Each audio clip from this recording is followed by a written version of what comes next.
The chill in the air sent shivers down my spine as I walked through the dimly lit streets of our small, sleepy town on that eerie October evening. The leaves rustled underfoot, their dried corpses whispering secrets of the past. It was the night of Halloween, the night when the veil between the living and the dead grew thin, and I was about to experience a terror I would never forget. As I strolled past the old cemetery, its ancient tombstones loomed like spectral sentinels in the moonlight. The air was thick with the scent of decay and damp earth.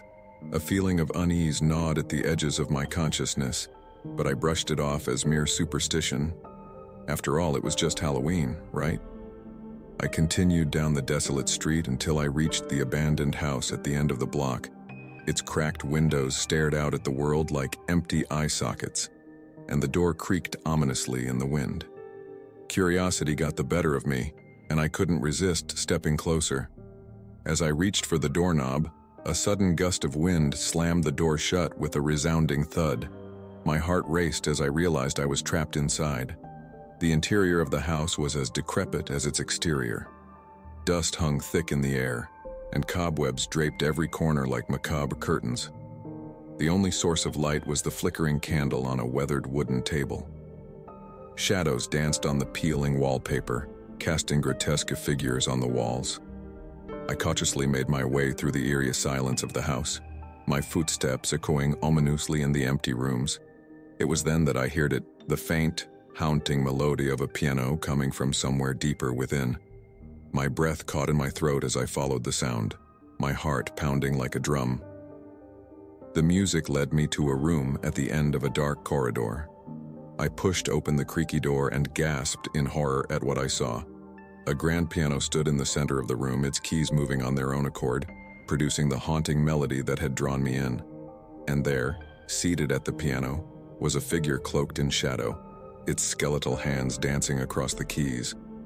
I couldn't move, couldn't speak, as I watched the figure play the mournful tune. The melody seemed to seep into my very soul, filling me with a profound sense of dread. Suddenly, the figure turned to face me, its hollow eyes fixing on mine. I could see nothing but darkness within those empty sockets, and an otherworldly voice echoed in my mind. "Join me," it whispered, the words dripping with malice. Panic surged through me and I stumbled back, desperate to escape the room. But as I turned to leave, the door slammed shut, sealing me inside with the spectral pianist. The room grew colder, and the shadows closed in around me, suffocating me with their malevolence.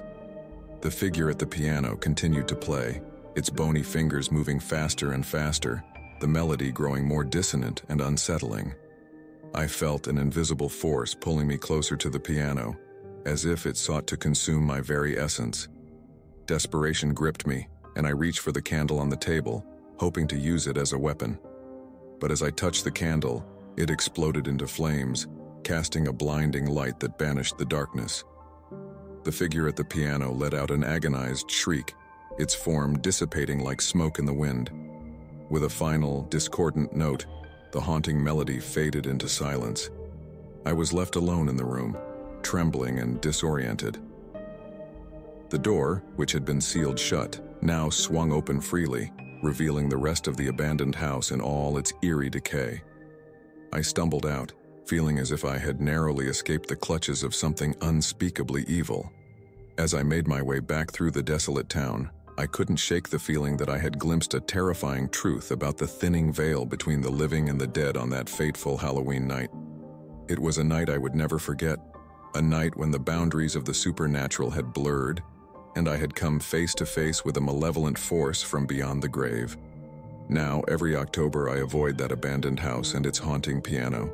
And as Halloween approaches, I can't help but wonder if the spirits of the dead are once again stirring, ready to cross over into our world, and if I might once again find myself trapped in a nightmare I cannot escape. October had always been my favorite month. The crisp air, the vibrant foliage, and the anticipation of Halloween's ghoulish delights had a way of making me feel alive. But this particular October, something sinister would unfold that would forever change the way I saw the world. It was a chilly evening when I decided to take a walk in the woods behind my house. The sun had set, casting long, twisted shadows among the trees. The rustling of leaves in the gentle breeze was the only sound that broke the silence of the forest. As I walked deeper into the woods, I felt an eerie sensation, as if someone or something were watching me. I brushed it off as mere paranoia and continued my stroll.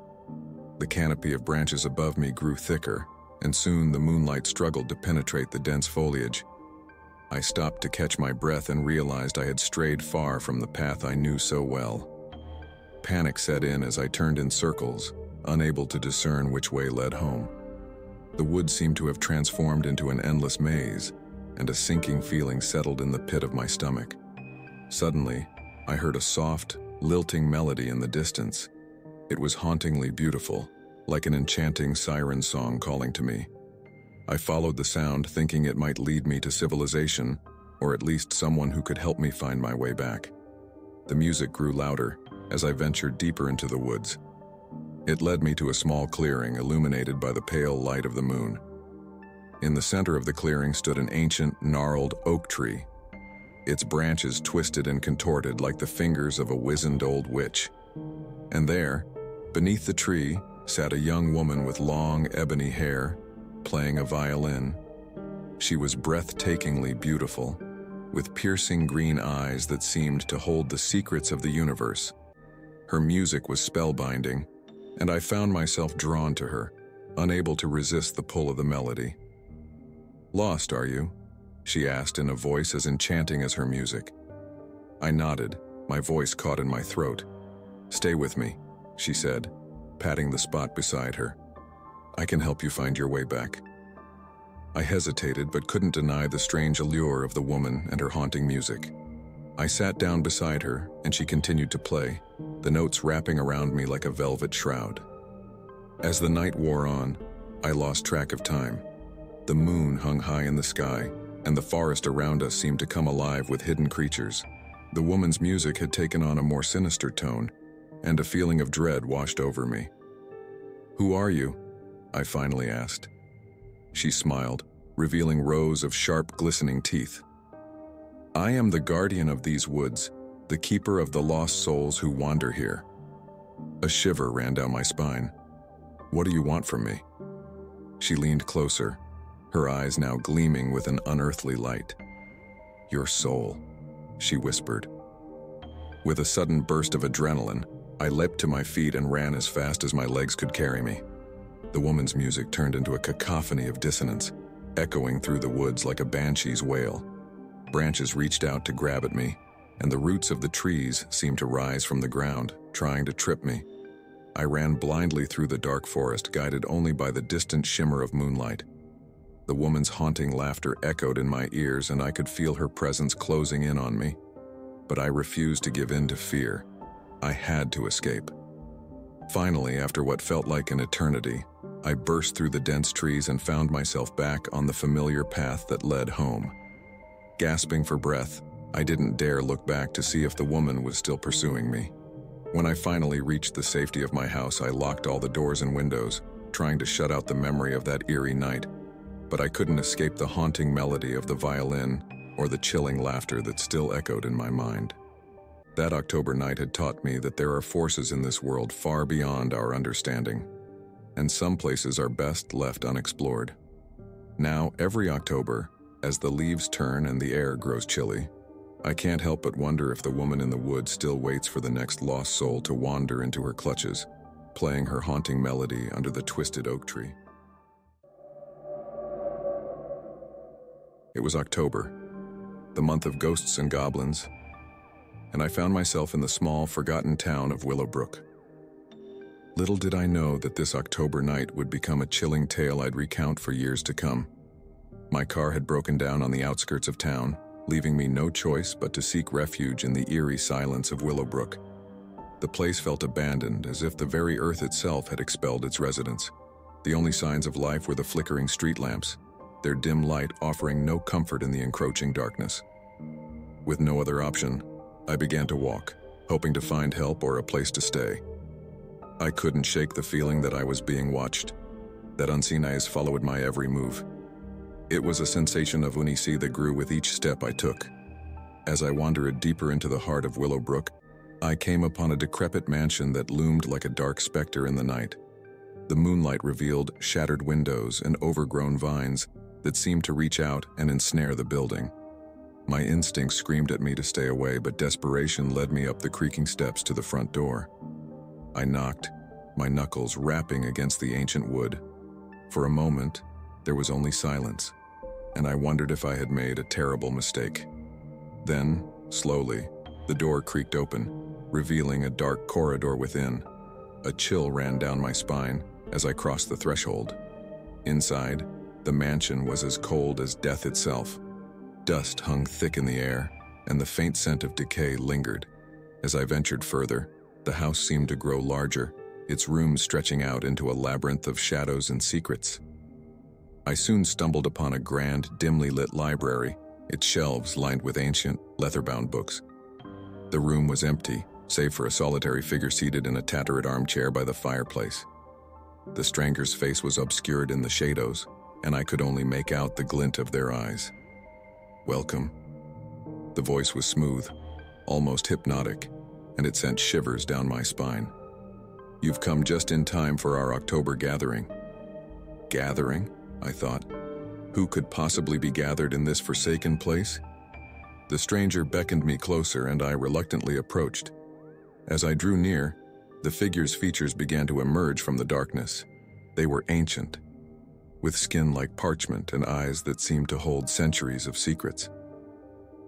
A shiver ran down my spine as I realized the truth.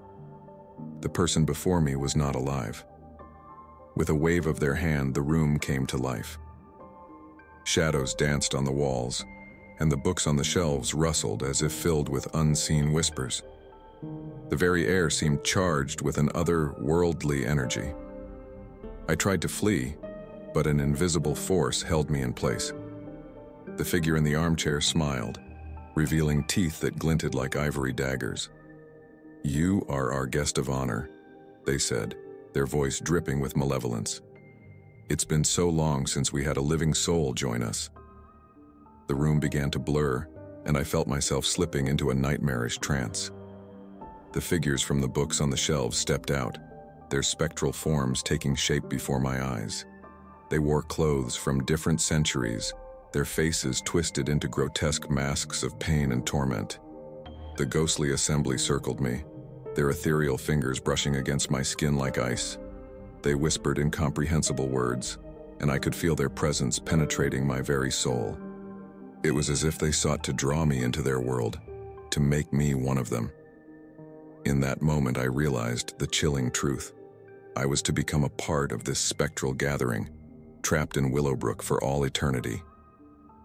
Panic surged through me, and I fought against the unseen force that held me captive. With every ounce of strength I could muster, I broke free from their grip and sprinted out of the library, through the winding corridors, and out of the mansion. The cold night air hit me like a slap in the face as I stumbled down the steps and away from that accursed place. As I left Willowbrook behind, I couldn't help but wonder how many others had fallen victim to the malevolent spirits that called that forsaken town home. I knew one thing for certain. I would never return to that place, and I would forever carry with me the horrifying tale of my October encounter with the supernatural. If you enjoyed the video, don't forget to like and subscribe.